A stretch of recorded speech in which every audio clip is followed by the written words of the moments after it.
So today I am going to explain you about meter bridge. Meter bridge is a device which is based on the Wheatstone bridge, principle of Wheatstone bridge, and it is used to determine unknown resistance. Means ये Wheatstone bridge के principle पर based है and it is also used for determining the unknown resistance. अब Wheatstone bridge का principal क्या है? As you know that in Wheatstone bridge it is the bridge arrangement of resistances in which one resistance is of unknown value which you have to determine, एक known value का है और जो remaining two हैं उनके resistances का ratio हमको पता है. In the balanced condition what is the relation? So as you have already seen that R1 upon R2 means ratio of resistances in the ratio arms will be equal to the ratio of known resistance to the unknown resistance. In the previous lecture I have told that R1 and R2 these are the resistances in the ratio arms. R3 it is the resistance of known value, R4 it is the unknown resistance. So in the balanced Wheatstone bridge ratio of the resistances in the ratio arms will be equal to the ratio of the known resistance and unknown resistance. This is the condition, balanced condition of the Wheatstone bridge. So this is based on the principle of Wheatstone bridge. This is also used to determine the value of unknown resistance. Now first you see its constructional setup. So in the meter bridge wire there is a usually 1 meter long uniform cross sectional wire which is stretched along a meter scale. This is a 1 meter long uniform cross sectional wire which is stretched along a metre scale. मतलब इसके along यहाँ पर एक metre scale भी लगी है और उस मीटर स्केल के पैरेलल में ये 100 सेंटीमीटर का वायर क्या है, स्ट्रेच है. यहाँ पर एक बाइंडिंग टर्मिनल है, दूसरा बाइंडिंग टर्मिनल ये है. This wire is called the meter bridge wire. Now what are the requisites of the meter bridge wire? मतलब मीटर ब्रिज वायर कैसा होना चाहिए? So it should be of uniform thickness, and this is made up of alloys like Constantan or manganese. Now see here, uniform thickness का होगा तो क्या होगा? As you know that resistance का formula क्या है? Rho into L upon A. Rho is what? Resistivity. As long as the material is same, as long as the temperature do not change very much, what will happen? Rho value will remain constant. Resistivity, specific resistance will remain constant. So R equals to rho into L upon A. अब अगर हम L के term को उस तरफ ले जाएं, so it will become R upon L equals to rho upon A. What is R upon L? It is resistance per unit length. क्या है ये? R upon L क्या है? Resistance per unit length. Resistance per unit length मतलब 1 centimetre wire का resistance कितना है? R upon L is resistance per unit length. Resistance per unit length is rho upon E. So see here, if it is of uniform thickness मतलब अगर इसका cross sectional area लगातार same है, ये जितना थिक यहाँ है उतना ही थिक यहाँ है, वो उतना ही थिक हर जगह पर है, हर जगह पर एरिया ऑफ क्रॉस सेक्शन अगर सेम है तो R अपॉन L की वैल्यू क्या हो जाएगी? फिक्स हो जाएगी. Means at every point resistance per unit length will remain same. जो 1 सेंटीमीटर का रेजिस्टेंस यहाँ पर होगा वही यहाँ पर होगा, वही यहाँ पर होगा. इसीलिए ये क्या होना चाहिए? Metre bridge wire it should be of uniform cross section. Then it is made up of alloys like Constantan or manganese. What are the properties of these alloys? As you know that alloys are having very high resistivity and a very low temperature coefficient of resistance. Temperature coefficient of resistance का मतलब क्या है कि what is the change in resistance per unit resistance per degree Celsius rise in temperature, RT minus R not divided by R not into T. This is the temperature coefficient of resistance. Change in resistance per unit resistance per degree Celsius rise in temperature means if alpha की value कम है इन wires की जो alloys हैं they are having high resistivity but very low temperature coefficient of resistance means very low value of alpha. So जब alpha की value less होगी then what will happen, there will be no significant change in the resistance of this wire on passing the electric current. क्योंकि हमको मालूम है जब electric current pass होगी तो कुछ हीट एनर्जी प्रोड्यूस होगी. Because of this what will happen, its temperature will be changed, but उस चेंज ऑफ टेम्परेचर से इसके रेजिस्टेंस पर कोई भी सिग्निफिकेंट इफेक्ट नहीं होगा. It's clear. That's why metre bridge wire should be of uniform cross section as well as it should be made up of an alloy like Constantan or manganese. ये दो properties हैं metre bridge wire की. Now see here it is stretched along a meter scale means it is 100 centimeter long. Now at the end of this wire there are thick copper strips are fixed. Two thick copper strips which are in what shape, diagram में देख सकते हैं. इन copper strips का shape कैसा है, L shape की copper strips हैं. ये कापर स्ट्रिप्स किस शेप की हैं, एल शेप की थिक कापर स्ट्रिप. एक इंड बी पर फिक्स है, दूसरी इंड ए पर फिक्स है.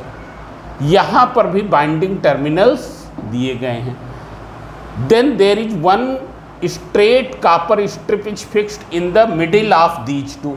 इसके और इसके बीच में एक स्ट्रेट कापर स्ट्रिप फिक्स है. It is fixed in such a way that it leaves two gaps in its इधर साइड.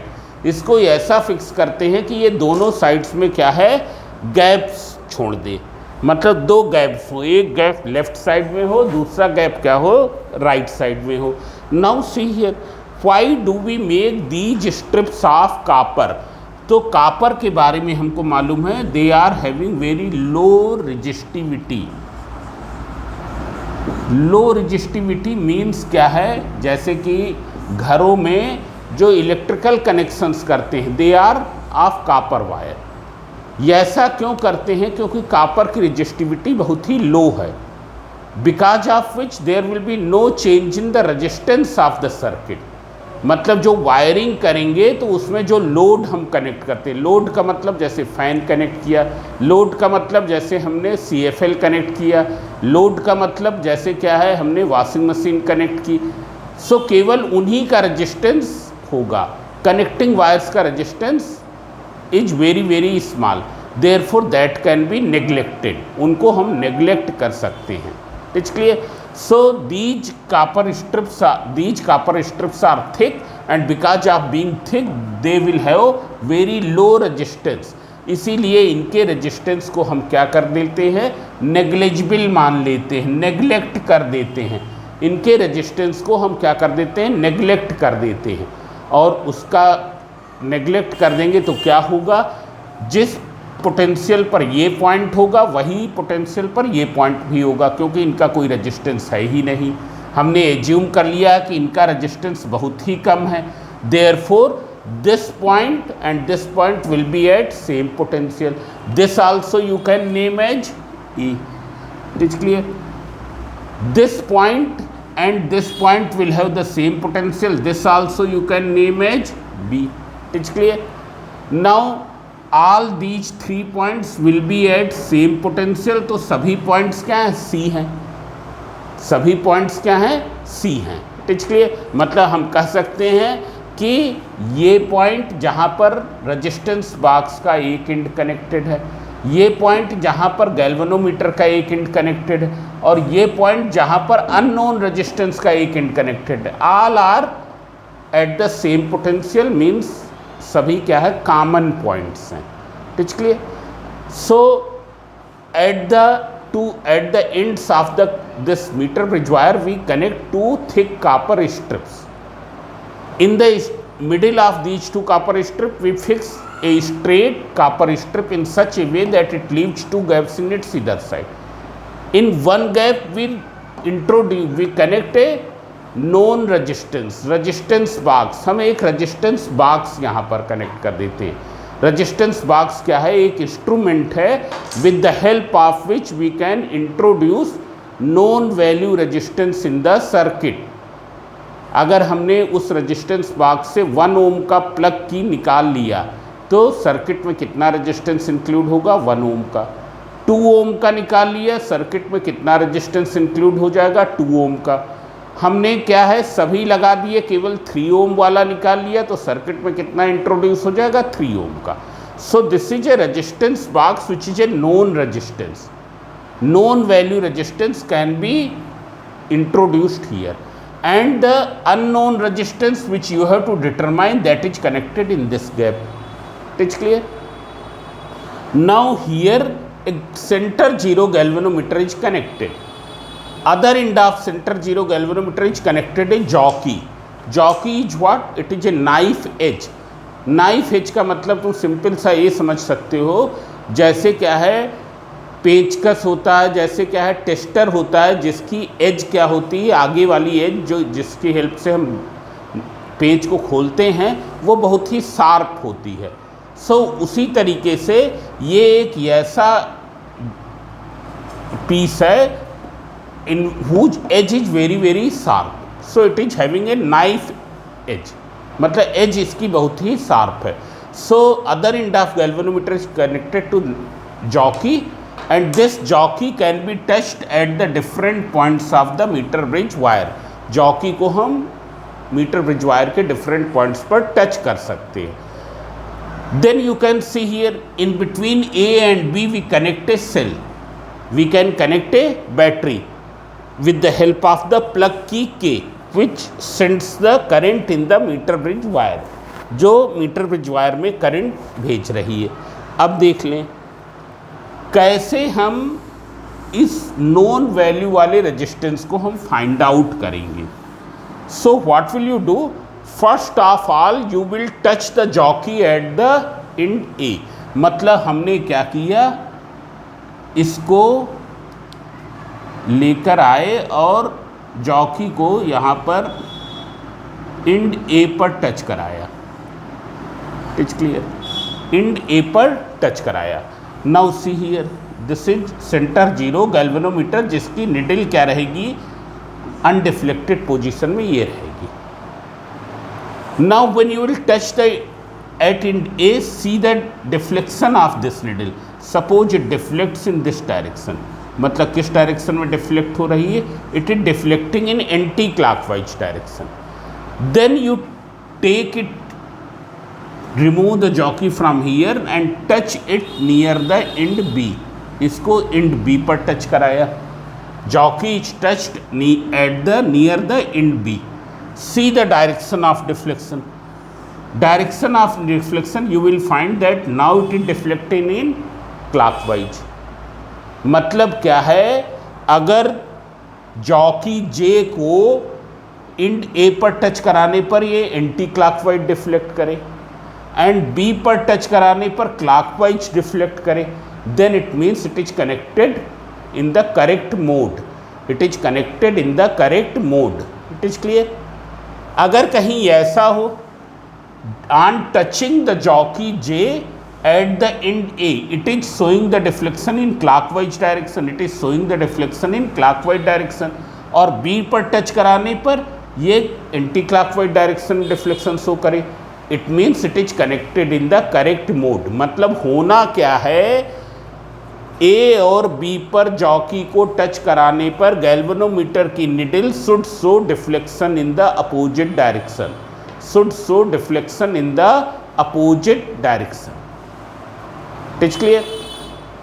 करेक्ट मोड में ये कब कनेक्ट होगा, when on touching the jockey J at the A end at the B galvanometer needle is showing deflection in opposite direction.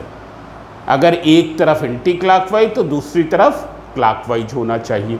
One more thing, in the beginning we use shunted galvanometer. Shunted galvanometer मतलब क्या है?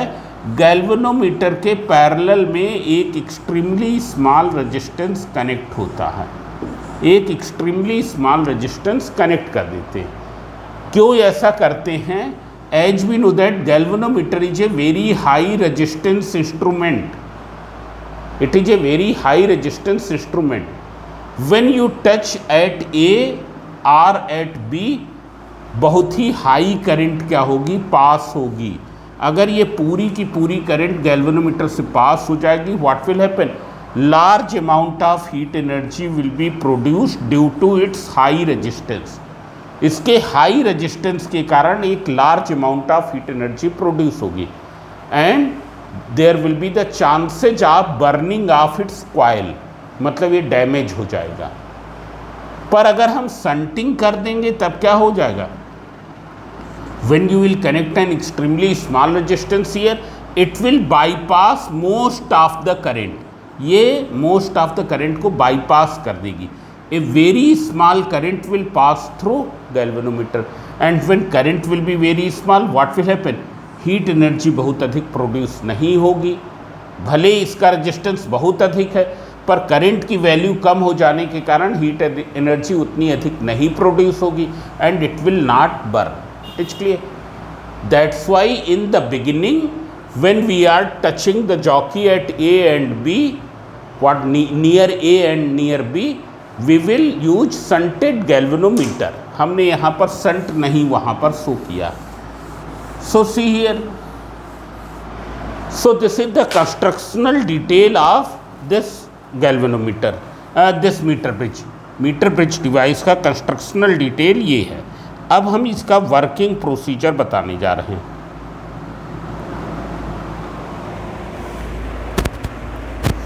इसका working procedure क्या है, हम देख लें इसको। What will you do? You will pass the current in the meter bridge wire by closing the key. Working procedure सब लोग समझ लें। हम की के को क्लोज करके इसमें करंट पास करेंगे and introduce some known value resistance here. यहाँ पर R equals to 1 ohm, 2 ohm, 3 ohm, 4 ohm, 5 ohm किसी भी वैल्यू का रेजिस्टेंस यहाँ इंट्रोड्यूस कर दें and then by closing the key K pass the current in the meter bridge wire. It's clear? Then you touch the jockey J at the different points of meter bridge wire. जब हम different points of meter bridge wire पर touch करेंगे, what will happen? Galvanometer की needle क्या होगी? Zero पर नहीं होगी, या तो वो कभी इधर होगी या इधर होगी, इस तरीके से होगी। We will find out such a point on the meter bridge wire. हम मीटर ब्रिज वायर पर वो पॉइंट फाइंड करेंगे जहां पर जॉकी को टच कराने पर गैल्वेनोमीटर की निडल क्या रहे? सेंटर पर रहे। गैल्वेनोमीटर की निडल कोई डिफ्लेक्शन ना शो करे। मतलब हमको कौन सी पोजीशन इंश्योर करनी है? By first you introduce some known value resistance here, then close the key K, pass the current in the meter bridge wire and locate such a point on the meter bridge wire where on touching the jockey galvanometer needle remains undeflected. Galvanometer की needle क्या रहे? Undeflected रहे। That point is called the null point. उस point को हम क्या कहते हैं? नल पॉइंट कहते हैं। ये this point is called here null point. It is clear? No deflection point, जहां पर जॉकी को टच कराने पर गैल्वेनोमीटर कोई डिफ्लेक्शन शो नहीं कर रहा। Galvanometer is not showing any deflection means galvanometer के दोनों एंड्स सी और D they are at same potential, therefore no current will pass through this and no current will pass through this. क्या हो जाएगा? It will be in the balanced state. हमने Wheatstone bridge में भी देखा था balanced condition कब थी, जब गैल्वेनोमीटर कोई डिफ्लेक्शन शो नहीं कर रहा था, जब गैल्वेनोमीटर के दोनों एंड सेम इलेक्ट्रिक पोटेंशियल पर थे। So see here, when you will locate the null point at which it is not showing any deflection, we can say that जो C का पोटेंशियल है वही D का पोटेंशियल है। No current will pass through this. और जब ये कोई करंट नहीं पास करेगी, हम इस लेंथ को नोट कर लें। ये तो 0 पर है, सपोज ये तुम्हारा 40 सेंटीमीटर पर है, तो ये लेंथ कितनी हो जाएगी 40। तो लेंथ BD कितनी हो जाएगी, टोटल 100 का है तो 100 माइनस 40 60 सेंटीमीटर। अगर ये तुम्हारा 30 सेंटीमीटर है तो वो कितना हो जाएगा 70 हो जाएगा। अगर ये 55 है तो वो कितना हो जाएगा 100 माइनस 55 45। अगर ये लेंथ L का है, मतलब AD की लेंथ कितनी है L है, तो BD की लेंथ कितनी हो जाएगी, it will be 100 minus L। It is clear, and we will find that what will be the relationship. So we will find that R upon S will be equal to L upon 100 minus L, means this upon this equals to this upon this। ये हमको ध्यान में होना चाहिए। R upon S equals to L upon 100 minus L। This length BD is 100 minus L। It is clear. L is what, no deflection length. L कितना है, no deflection length, A point से null point तक की distance. इसको उल्टा कह सकते हैं, S upon R equals to 100 minus L upon L। What will be the value of S, so S equals to R 100 minus L upon L। So by using this formula we can find the value of unknown resistance. R की वैल्यू हमको मालूम है क्योंकि हमने introduce किया है, 1 ohm 2 ohm 3 ohm 4 ohm 5 ohm. L जो नो डिफ्लेक्शन लेंथ है, that can be found by locating the null point. उसको हम नल पॉइंट लोकेट करके फाइंड आउट कर सकते हैं। It's clear. Then you introduce it in, what will happen, you will get the value of S। अब हम इसको show करने जा रहे हैं, मतलब यहाँ पर क्या है, क्या रिलेशन मिल गया, हम यहाँ लिख देते हैं equals to L upon 100 minus L।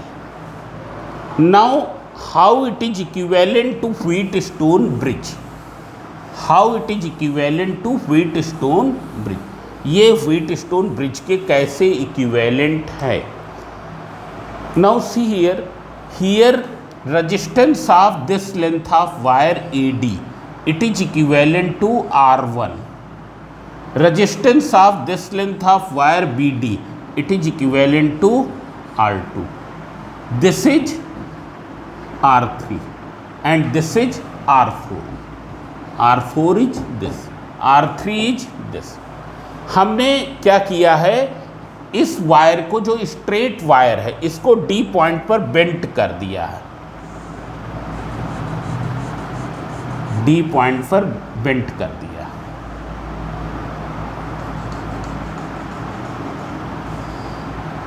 So you can see here, this is R1, it is equivalent to resistance of how much length, resistance of L length. It's clear. अगर हम एज्यूम कर ले कि 1 सेंटीमीटर का resistance कितना है, X है, 1 centimetre का रेजिस्टेंस X है, so what will be the resistance of this length, it will be L into X, L into X। it's clear। now see here, what will be the resistance R2, so R2 you can see here, इसकी length है 100 minus L। 1 centimetre का resistance इतना है, मतलब resistance per unit length कितनी है, इतनी है। सो it will be equal to what, 100 minus L into X। In points को नेम कर ले, ये A है, ये D है, ये C। Then you can see here, A से क्या है, रेजिस्टेंस बॉक्स का एक एंड कनेक्टेड है, ए से क्या है, रेजिस्टेंस बॉक्स का एक एंड कनेक्टेड है, this which we have named as R3, जिसको यहाँ पर नेम किया है R3, इसकी वैल्यू यहाँ पर क्या है, R के बराबर है। It is clear. Then you can see in this is not ADC, if you see this is ADB, that point is B, that point is B. Then you can see from the end B से क्या है, unknown resistance का एक and आपस में connected है। Unknown resistance जिसको X से कनेक्ट, S से डिनोट किया है, उसका एक एंड कहाँ पर कनेक्टेड है, B पर connected. It is clear. Now if you see the one end, other end of RB and other end of unknown resistance, they are connected together, because I have told that all these 3 points will be at same potential, therefore they can be treated as same point. So RB का ये दूसरा end, S का दूसरा end, वो आपस में कहाँ connected है, C पर। ये आपस में कहाँ पर कनेक्टेड है, C पर, C पर connected. It is clear. Galvanometer is connected in between what? C and D. C and D. Galvanometer is connected in between C and D.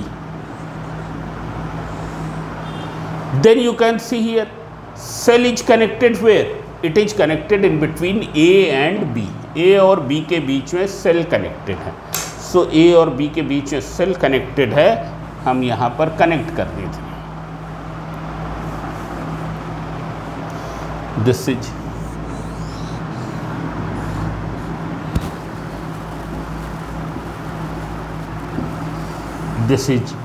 this way. It's clear.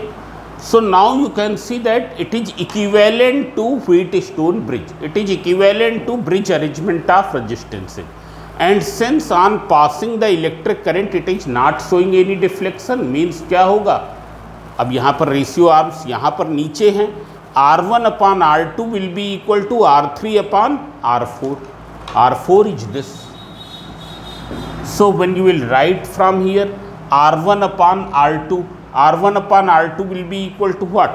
It will be equal to, I am writing here, R1 upon R2 is equal to R3 upon R4. If you see here, what is R1? R1 is L into X, where X is what? It is resistance per unit length. What is R2? It is 100 minus L into X. What is R3? It is equal to R. What is R4? It is equal to X. So X and X cancel. What will you get from here? You will get S equals to R 100 minus L upon L. This will be the value of unknown resistance. This way you can find the unknown resistance in the laboratory. It's clear. What will you do? First you will set up the circuit in this way. हम circuit को इस तरीके से set कर लेंगे। Then what will you do? Introduce some known value resistance in the resistance box. Pass the current through the meter bridge wire. Meter bridge wire से कुछ current हम पास कर दें। It's clear. Now see here in the balance, then you locate the null point by touching the jockey at the different points of meter bridge wire. The point where galvanometer shows no deflection, that point is called the null point. उसकी distance from the A क्या कहलाएगी? No deflection length. It's clear. So then it will be equal to this upon this equals to this upon this. This way we can remember this upon this equals to this upon this, या this upon this equals to 100 minus L upon L. अब एक चीज़ और भी बता दें। Suppose ये wire 100 centimetre length का ना होके, वैसे वायर की लेंथ बढ़ाने से कुछ भी होगा नहीं, बट अगर सपोज ये क्या है, ये 5 मीटर लेंथ का है, 5 मीटर लेंथ का है, no deflection length is L, so it will be equal to what, 5 minus L, it will be equal to 5 minus L, हमने मीटर में ही रखा। Then what will be the relation in the balanced state, balanced state में relation वही रहेगा, R upon S equals to L upon 5 minus L। 100 की जगह वहाँ पर क्या आ गया, 5 में। आंसर किस में आएगा यहाँ पर, ये L की लेंथ किस में होगी, मीटर में होगी, because 5 you have taken in meter. It is clear? So this is all about the meter bridge. Now in the next lecture we will begin potentiometer.